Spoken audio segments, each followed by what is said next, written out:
안녕하세요. 8주차 시간입니다. 오늘은 칭의와 성화라는 개념을 성도님들과 함께 나누기 원합니다. 기도함으로 시작하겠습니다. 하나님 감사합니다. 오늘 교리대학도 하나님의 은혜 안에서 인도하여 주옵소서. 감사하며 예수님의 이름으로 간절히 기도합니다. 아멘. 먼저 저희가 칭의에 대해서 한번 살펴보겠습니다. 32문을 제가 읽어드리겠습니다. 칭의와 성화는 무엇입니까? 칭의는 우리가 하나님 앞에서 의롭다 칭해졌다는 뜻입니다. 이것은 그리스도가 우리를 위하여 죽으시고 부활하셨기 때문에 가능합니다. 성화는 우리가 점차 의롭게 된다는 뜻입니다. 이것은 우리 안에서 일하시는 성령의 역사로 가능합니다. 1번입니다. 칭의와 성화는 무엇입니까? 칭의란 우리가 칭의에 대해서는 어떻게 생각하면 좋으냐면 예수 그리스도 안에서 의롭게 되어졌다라는 뜻입니다. 칭의란 예수 그리스도를 주로 받아들이고 믿음으로 말미암아 예수님 안에서 아버지 하나님께 의롭다 여김을 받게 되는 사건입니다.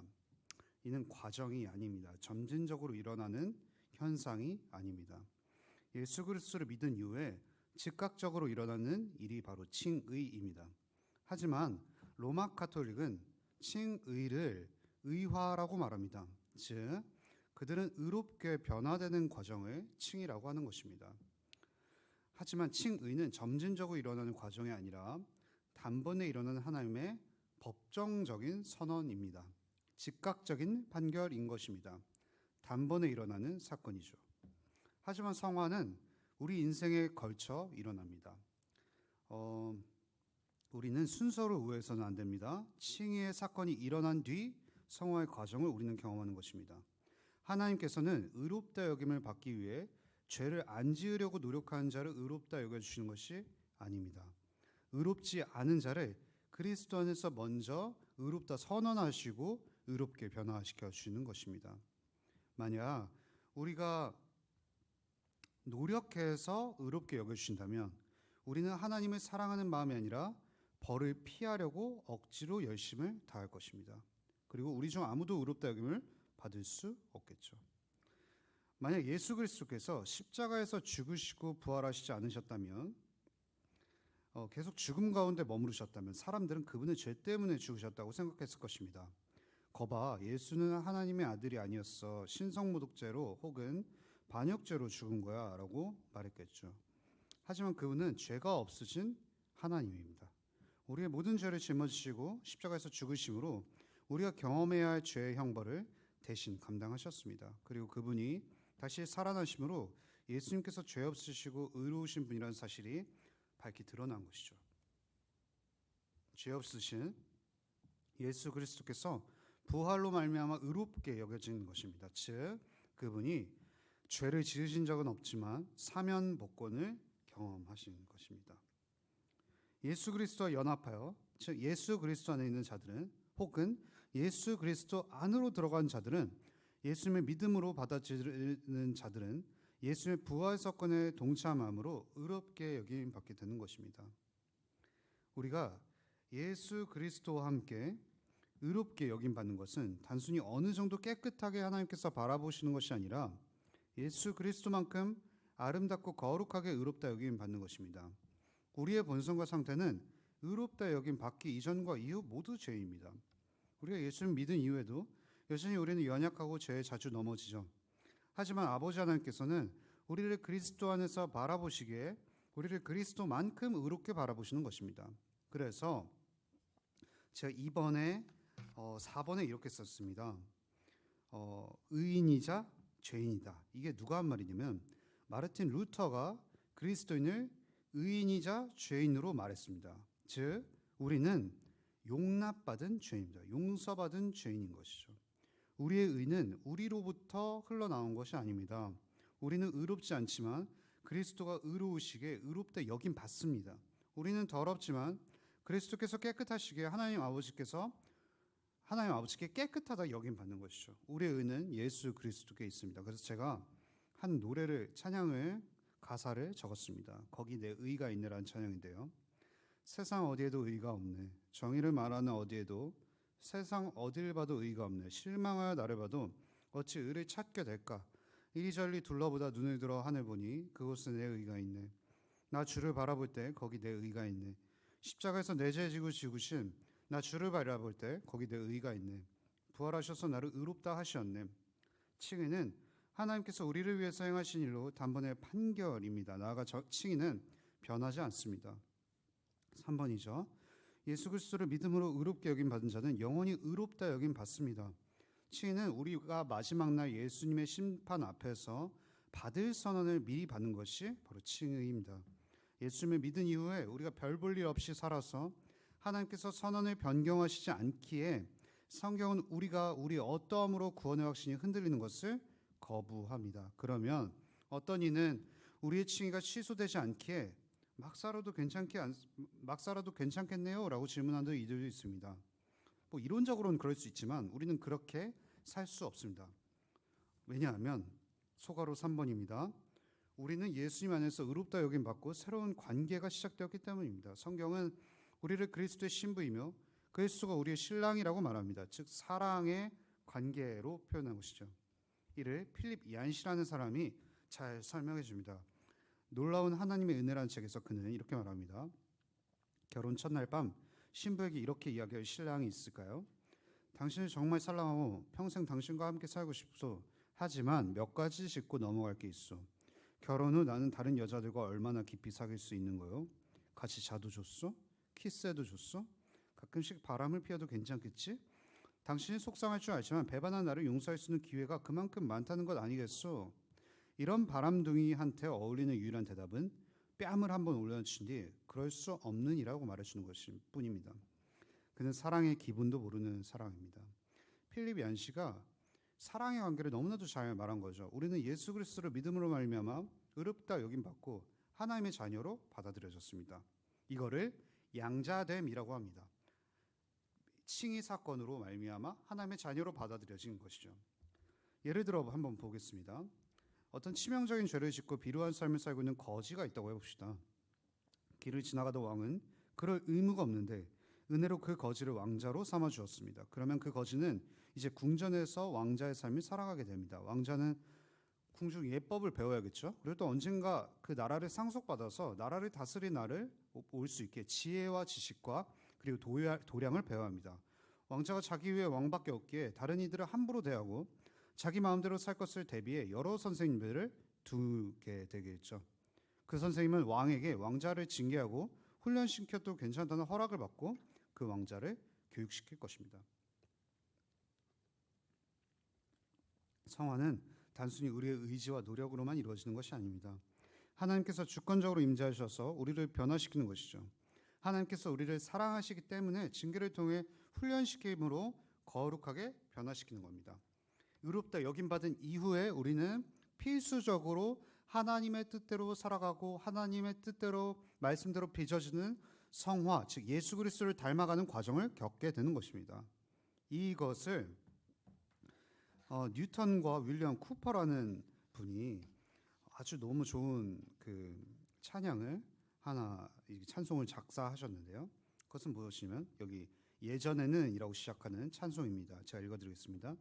예전에는 어떻게 더 자격을 갖출까 고민했지만 지금은 무엇을 주님께 드릴까? 이것이 나의 질문이네. 그리스도가 율법을 이루신 것을 보고 그분의 용서하시는 음성을 들으면 노예가 자녀로 변하고 의마가 선택으로 변하네. 하나님의 말씀이 예전에는 우리가 의롭게 여김 받고 우리가 예수 그리스도를 닮아가는 과정을 거치기 전에는 하나님의 말씀이 의무처럼 다가왔습니다. 하지만 이제는 우리에게 사랑의 선택으로 변하는 것이죠. 스텝 2, 겸손과 연기로라는 제목으로 조금 더 이 주제를 살펴보겠습니다. 제 33문입니다. 그리스도를 믿는 자들이 자신의 공로나 그 밖에 다른 것으로 구원받을 수 있습니까?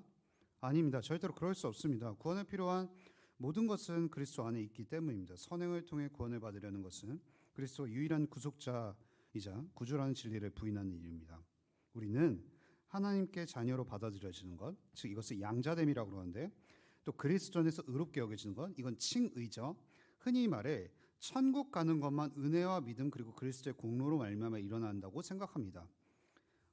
그리스도를 믿은 이후에 우리는 여전히 탐욕과 음욕 속에서 살아가게 되죠. 그런데 탐욕이나 음욕 혹은 정욕으로부터의 구원은 나의 의지와 노력의 싸움이라고 생각을 합니다. 하지만 그리스도를 닮아가는 것, 나의 나쁜 습관으로부터 건진받는 것 또한 하나님의 은혜에 기초하여 이루어지는 것입니다.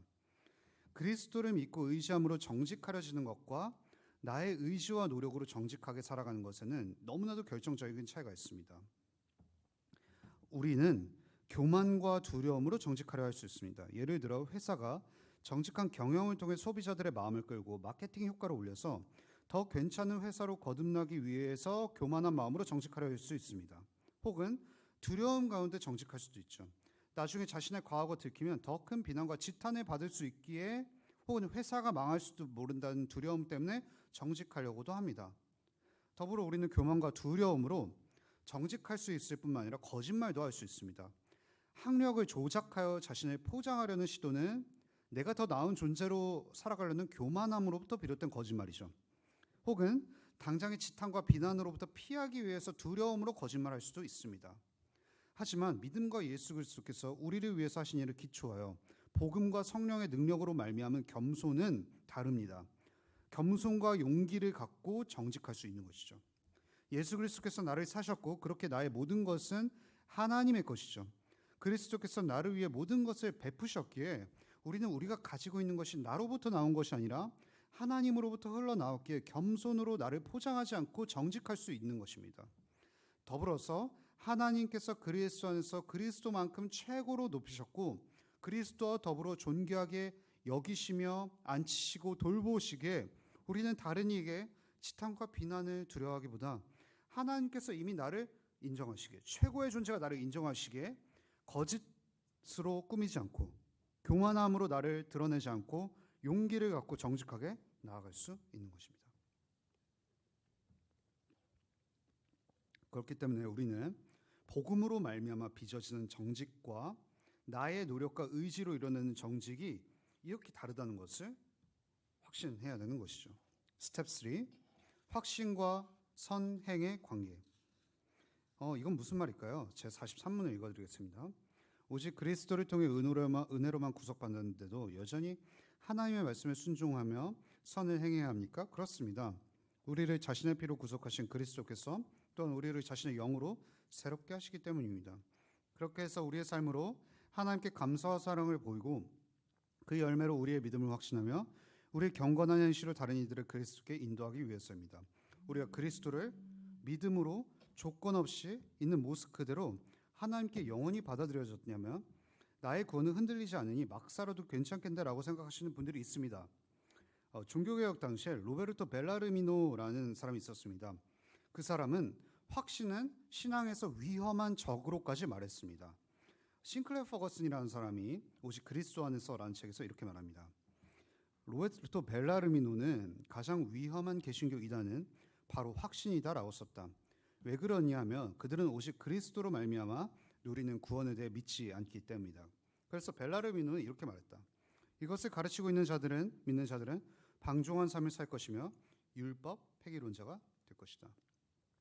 정말 벨라르미노의 말처럼 확신이 우리의 방종으로 인도할까요? 하지만 확신과 선행의 관계를 알 때 이러한 오해는 해소될 수 있습니다. 우리는 하나님께서 사랑받기 위해서 혹은 사랑을 끌어내기 위해서 하나님의 말씀을 순종하는 것이 아닙니다. 우리는 이미 사랑받은 존재입니다. 그리스도 안에서. 오히려 이미 그리스도 안에서 충만하게 베풀어지는 하나님의 사랑을 더욱 깊이 누리기 위해서 선을 행하는 것이죠. 우리는 태어나고 죽기 전에 회심하게 되죠. 예수 그리스도를 진정으로 믿고 받아들이면 회개하는 즉시 아버지 하나님께서 아들 하나님을 사랑하시는 만큼 우리를 최고로 사랑하십니다. 이 사랑은 영원히 변함이 없습니다. 우리의 어떠함에 따라 변하는 사랑이 아닙니다. 하지만 우리가 살아가면서 느끼는 하나님의 사랑은 계속해서 변하죠. 우리가 순종할 때 하나님의 사랑을 더 많이 느낀다면 우리가 불순종할 때 하나님께서 나를 사랑하시지 않는 것 같은 느낌이 듭니다.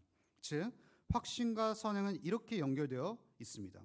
우리가 하나님의 말씀을 순종하면 할수록 확신을 더욱 깊이 누리는 것입니다. 사실상 이는 부모와 자녀의 관계 속에서 어느 정도 드러나는 부분이죠. 부모는 자녀가 말썽을 부린다고 해서 사랑하기를 포기하지 않습니다. 자녀의 어떠함은 부모의 사랑을 멈출 수 없죠. 자녀가 잘못을 해서 부모님께 매를 맞거나 혼이 날 때는 부모님이 나를 사랑하지 않는다라고 생각할 수 있습니다. 당장에 부모님이 자신을 안아주지 않고 혼을 내니 부모님의 사랑을 느낄 수 없는 것이죠. 하지만 아이가 동생에게 양보하고 잘해주면 부모는 아이를 기뻐하며 칭찬하게 되죠. 이때 아이는 부모의 사랑을 더욱 잘 느낄 수 있는 것입니다. 팀 체스터 목사님이 종교개혁의 핵심 질문에서 이런 말을 합니다. 사실 대다수의 중은 설교문에 담긴 진리를 되게 다 알고 있다. 설교를 단지 하나의 교육 과정으로만 생각한다면 설교를 들을 때마다 뭔가 새로운 것을 추구하게 될 텐데 이는 우리가 가기에는 위험한 길이다. 그보다 우리는 그리스도의 음성을 듣고 그리스도의 임재를 접할 필요가 있는 사람들로서 말씀이 설교가 되는 것으로 나아간다. 우리는 재다짐의 말 혹은 도전을 주는 말을 그리스도에게서 들을 필요가 있다. 때로 설교에서 새로운 내용을 배우기도 할 것이다. 하지만 새로운 내용은 좋은 설교의 도구는 아니다. 결혼 기념일에 여기서부터 중요합니다. 아내가 원하는 건 새로운 정보가 아니다. 아내는 남편의 사랑이 여전히 지속되고 있음을 재다짐 받고 싶어서 한다. 사랑을 재다짐하는 것, 이것이 바로 그리스도께서 말씀 설교를 통해 매주 자기 신부에게 해주시는 일이다. 이게 무슨 말일까요? 팀 체스터의 말처럼 아내가 남편에게 원하는 것은 상대에게 무언가 더 새로움을 원하기보다 여전히 당신을 신실하게 사랑하고 있음을 확신시켜주는 것입니다. 우리는 남녀 간의 사랑의 관계에서 이를 잘 살펴볼 수 있는데요. 한 커플이 오랜 시간 교제하면서 어느덧 결혼을 생각해 하는 시점이 오죠. 그런데 남자가 계속해서 결혼에 관한 이야기보다 다른 얘기로 돌린다면 여자는 그 남자의 사랑에 의심하게 되고 둘의 미래가 흐려지는 경험을 하게 될 것입니다. 그래서 많은 커플들이 헤어지게 되죠. 어찌 보면 우리가 매주 하나님의 말씀을 듣고 예배하고 공동체 안에서 교제하는 이 모든 것이 우리에게 이미 베풀어 주신 하나님의 영원한 사랑을 충만히 느끼고 그리스도의 사랑을 재다짐받는 시간이라고 할 수 있습니다. 그렇기 때문에 우리는 예배 시간을 통해서 하나님의 사랑을 온전히 경험해야 하는 것입니다. 그렇게 우리는 선포되는 말씀과 공동체 안에서 교제를 통해 하나님의 사랑을 느끼고 소망하고 힘써야 하는 것입니다. 마지막으로 기도 제목입니다. 하나님께서 내가 얼마나 큰 사랑받는 존재임을 기억하고 하루하루 예수 그리스도를 닮아가길 소망합니다라고 오늘 강의를 마무리하면서 이 기도 제목 붙잡으며 한 주 나아가도록 하겠습니다. 감사합니다.